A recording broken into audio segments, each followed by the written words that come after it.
Stop. Passion is not freedom. The Buddha's real truth.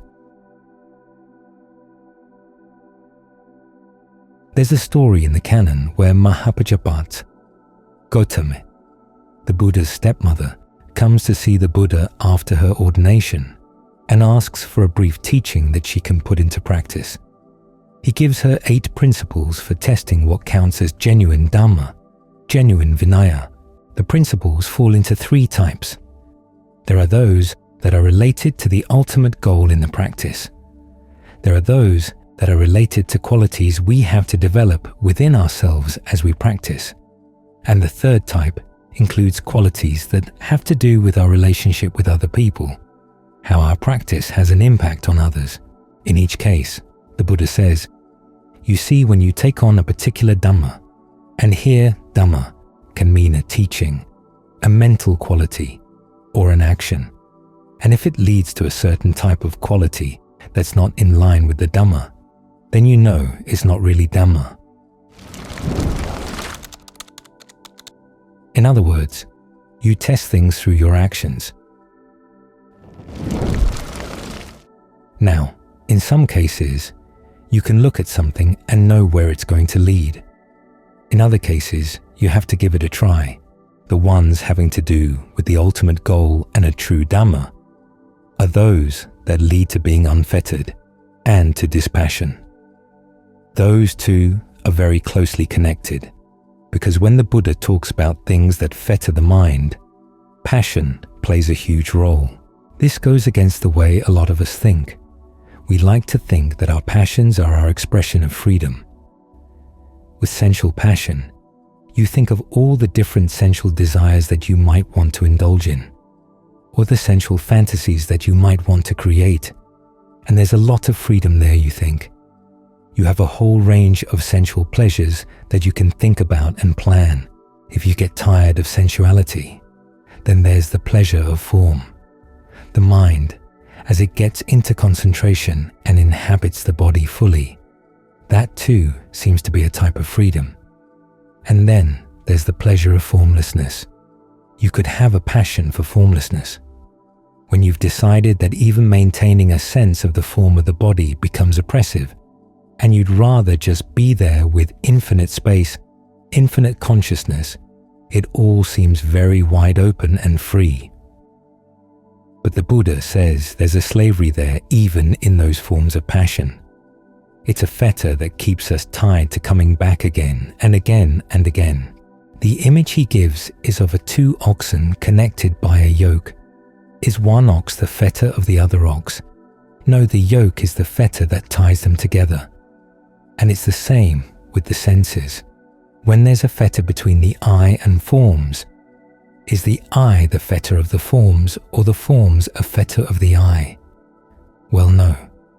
The fetter is in the passion that ties the forms to the eye, and through the eye to the mind. Years back, I remember hearing a reporter complaining about a Buddhist teacher. This was back in the 70s and 80s. Lots of young people were going to hear this particular teacher, and the reporter sat in one of the classes this teacher was offering. The teacher was talking about how passion is the source of all our suffering. The reporter looked around the room. He said to himself, "These young people, they haven't really seen the passion of life yet. How can you be telling us that passion is bad?" Or the Buddha didn't start the path with dispassion. He approached the topic of passion strategically. You look at the duties of the 4 Noble Truths.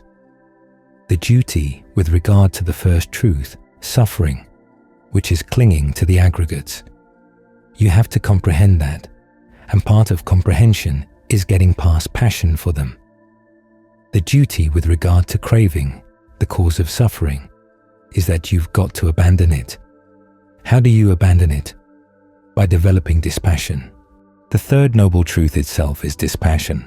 It's when you get to the 4th Noble Truth that you have to think strategically, because there's a lot you have to develop there. Without any passion for the path, it's hard to develop virtue, hard to develop concentration, hard to develop discernment, so you do concentrate passion on the path.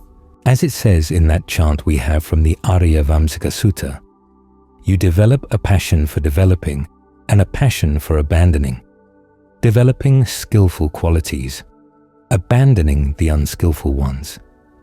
You want to take your pleasure there. Make it your sport, shooting down your defilements when you see them, and try to do a thorough job, as thorough a job as you can. It's only when the path is fully developed that you might think about what would be better than having to fashion the path. Getting to the goal would be better. And how do you do that? Through dispassion for the path. For many of us, we have a very negative notion of dispassion. It sounds like depression, but it's not. It's more a maturing. You might think of it as living in a village and getting involved in all the issues in the village of who likes whom, and who doesn't like whom, and who has mistreated whom, and all the back and forth of village life. Then you leave the village and you go into the wilderness. You go up to the edge of the Grand Canyon, and just the vastness of the canyon makes you realize how small and petty all the affairs of the village were. This is similar to an image that the Buddha himself uses.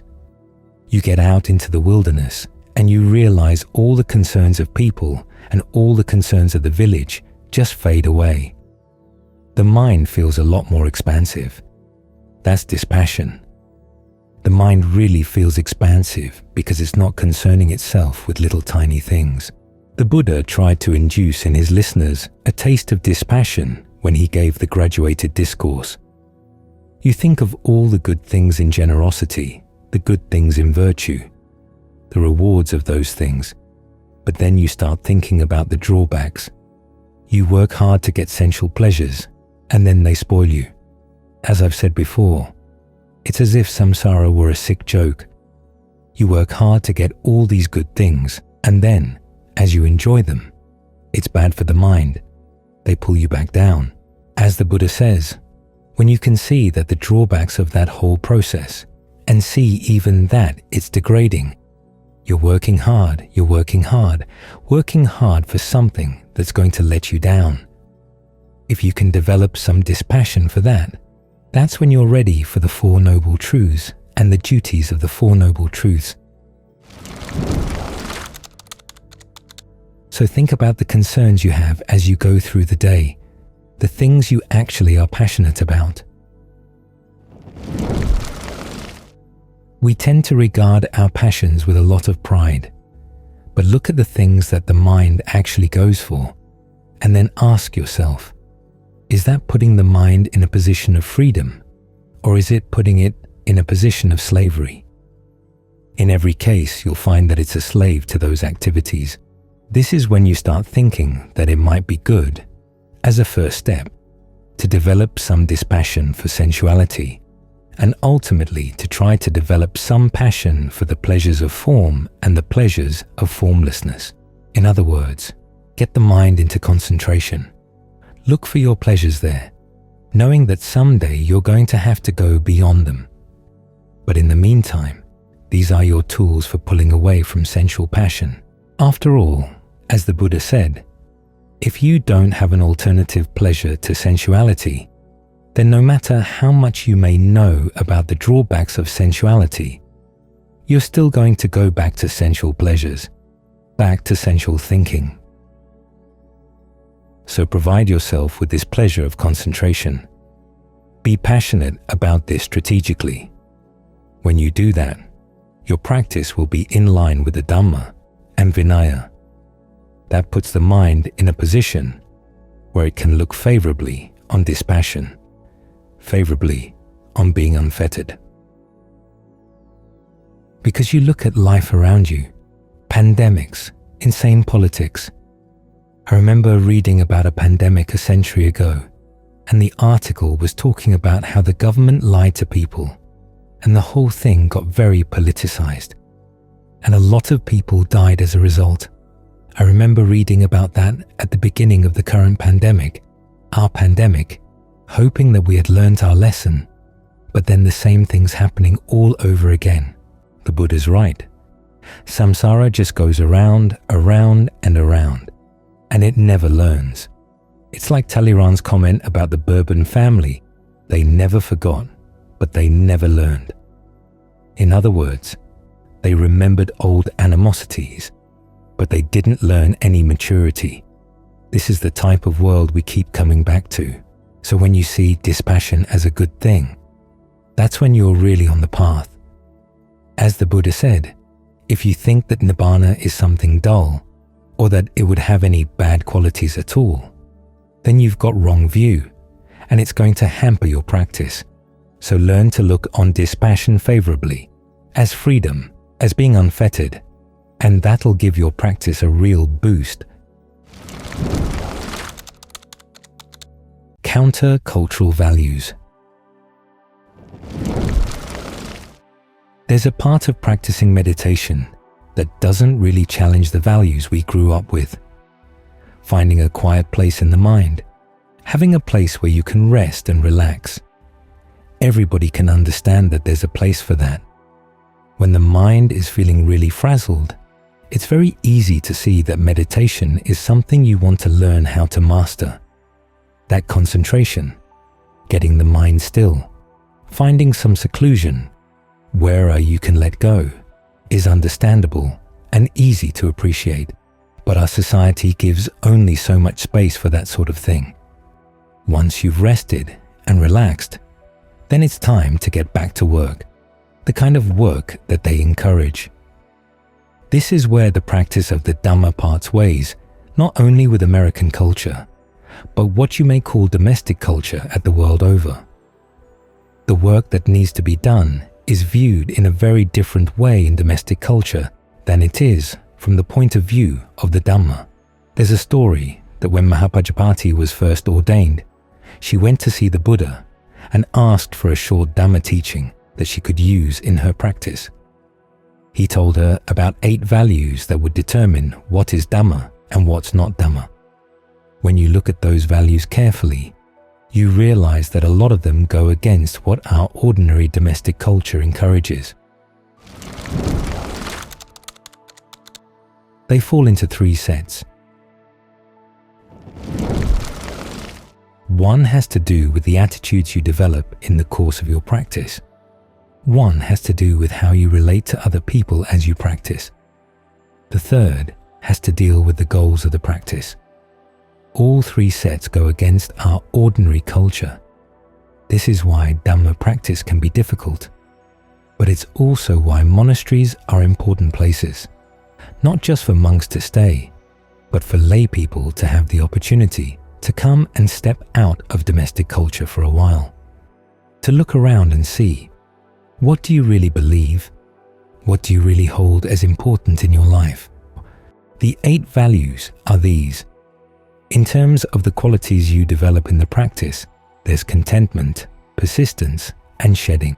Contentment means being content with what you've got in terms of your physical surroundings, food, clothing, shelter, medicine, that kind of thing.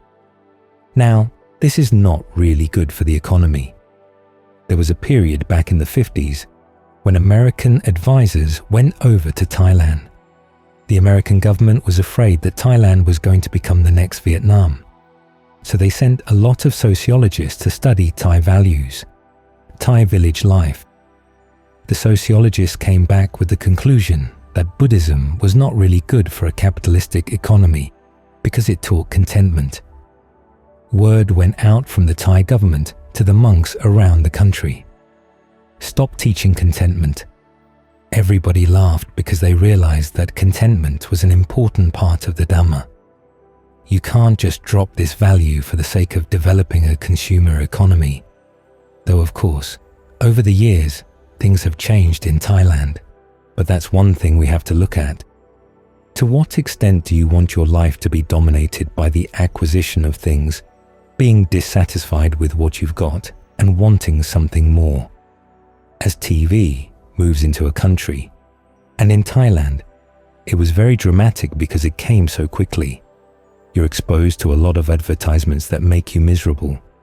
You see all the things that other people have and you don't have, and the advertisements are designed to make you want them, to see that kind of life as attractive.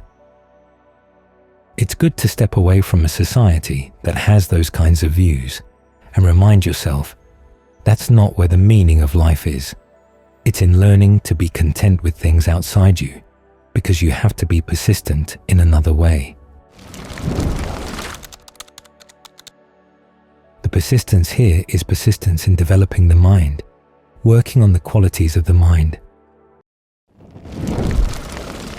Domestic society goes along with that to some extent, but when we start talking about abandoning sensuality, abandoning our possessiveness, abandoning our idea of self that goes against ordinary values, you need a lot of help in that direction.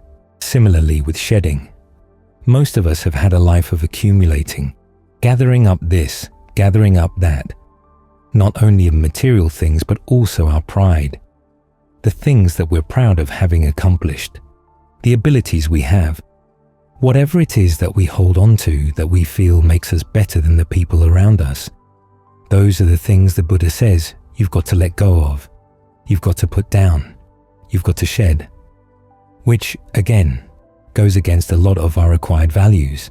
Those are just 3 of the 8. The next set of 3 also goes against ordinary values in society in terms of our relationships with other people. We want to be modest. We want to be unburdensome. We want to be unentangled.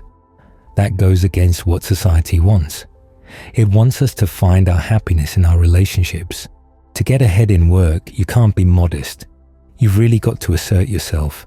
Advertise what a fine person you are. As for being unburdensome, on the face of it, it might sound something like a version of being frugal, but it goes deeper than that. The Buddha says one of the main ways we place a burden on the world is by having a family, creating more people, and then having to support that family. The ideal way of being unburdensome is to be celibate. You simply don't create new people. That goes against the values of domestic society in a very direct way.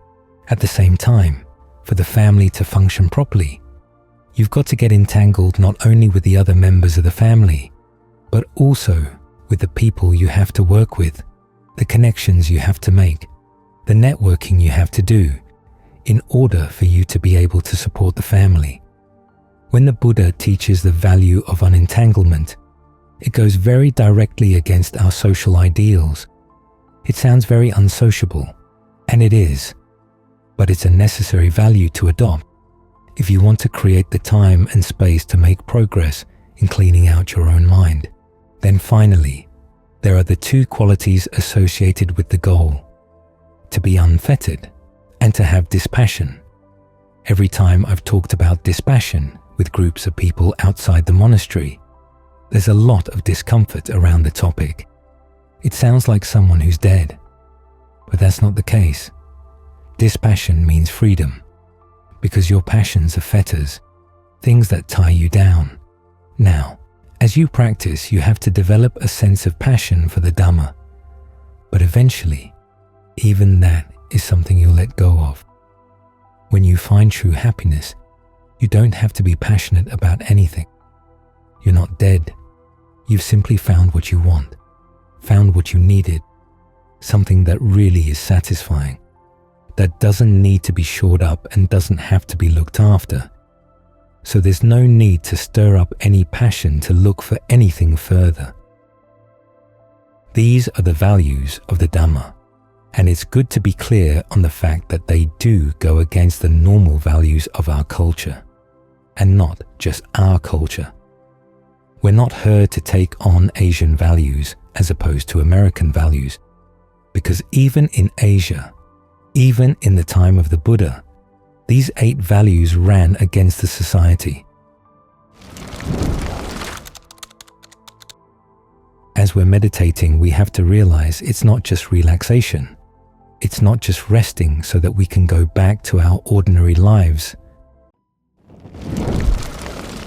We're thinking about a happiness that goes beyond the ordinary, beyond the typical, something that will change our lives. As we meditate, we're learning the tools that allow us to pull back and choose our own direction. Because, as you're sitting here, a lot of those values in the society are sitting in your head as well. The question is, how much do you really want to follow them? If you don't, how are you going to pry yourself loose of them? You've identified so much with many of them for so long. Take sensuality, for instance. A lot of our society is built on that. According to the Buddha, it's a fetter. It's something that ties us down and keeps us coming back again and again and again, to be disappointed again and again. So when it comes up in your mind, what are you going to do? Society has already provided you with lots of arguments for why it's a good thing. If you don't give in to your sensual desires, you're going to get twisted, distorted, like that old Ken Russell movie years back, The Devils, where poor Vanessa Redgrave has been a nun for so long that she can't even walk with her head straight. She's been so warped by her celibate life. That's our society's attitude. But if you go over to Thailand and meet the great Ajahns, you realize that these are really happy, healthy people, and that a lot of their freedom comes from their ability to overcome sensual desires. So, what weapons are you going to use? The same ones we're using as we meditate. The Buddha talks about 3 kinds of fabrication. There's bodily fabrication, which is the breath. Verbal fabrication, which is the way you talk to yourself about things. You direct your thoughts to a topic and you evaluate it. These are the sentences with which you describe things in your mind. And then there's mental fabrication, perception and feeling, which are the raw materials from which you might talk about things. Feelings of pleasure, pain, neither pleasure nor pain, and the images that the mind creates to communicate with itself. When a really strong emotion comes into the mind, it's made of these 3 same things. But while you're meditating, you're learning to gain some control over them. Some control over the way you breathe, some control over the way you talk to yourself about things. When you're sitting here with the breath, how do you talk to yourself in a way that keeps you interested in the breath and allows you to play with the breath and adjust the breath so that it's a really nice place to be? Then there are the feelings that arise from the way you relate to the breath and the perceptions you use to keep yourself with the breath or to make the breath more refined. You can think of the breath as something you have to pull in from the outside, or you can think of it as an energy that swells up from within. The perception of pulling in is a perception of hunger. The perception of the breath rising up from each little cell, swelling up, and in that way getting the air to come in through the lungs. That's a different kind of perception of the breath, a perception of fullness, and it's going to have an effect on the way that you breathe. If you hold in mind the image that the breath is just able to come through those 2 little holes in your nose, that's going to create a lot of pressure, especially when you've got a cold and your nose gets stuffed up. But if you hold in mind the perception of breath openings all over the body, with every little pore a possible breath opening, what does that do to the way you breathe?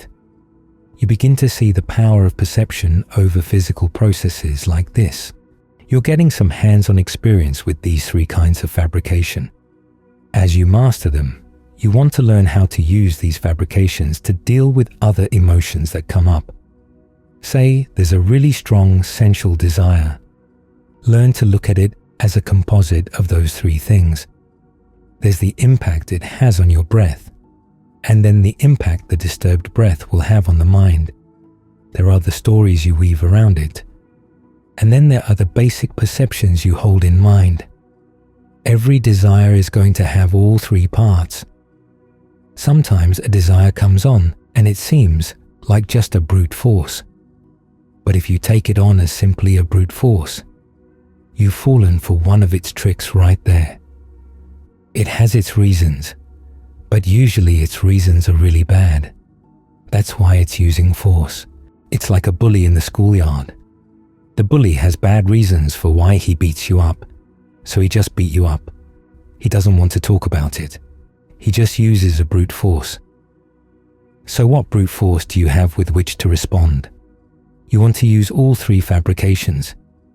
In terms of the force, of course, there's the energy of the breath. Can you change the way you breathe around a particular sensation in the body? How about relaxing the backs of your hands, relaxing the tops of your feet, relaxing your wrists? What does that do to the force equation inside the body? Then look at the stories you are telling yourself about that sensual desire. Part of it will say, this is how you're going to find happiness. If you don't find happiness this way, you're going to be starved. You have to remind yourself that you've been looking for happiness in that way for who knows how many lifetimes. It's the same old stuff over and over and over again. How about trying to find a new way of happiness? If this kind of happiness were really all that good, everybody in the world would be happy because they're all finding sensual pleasures. But look, everybody's miserable. There's never enough. As the Buddha once said, even if gold coins rained down from the sky, it still wouldn't be enough for one person's sensual desires.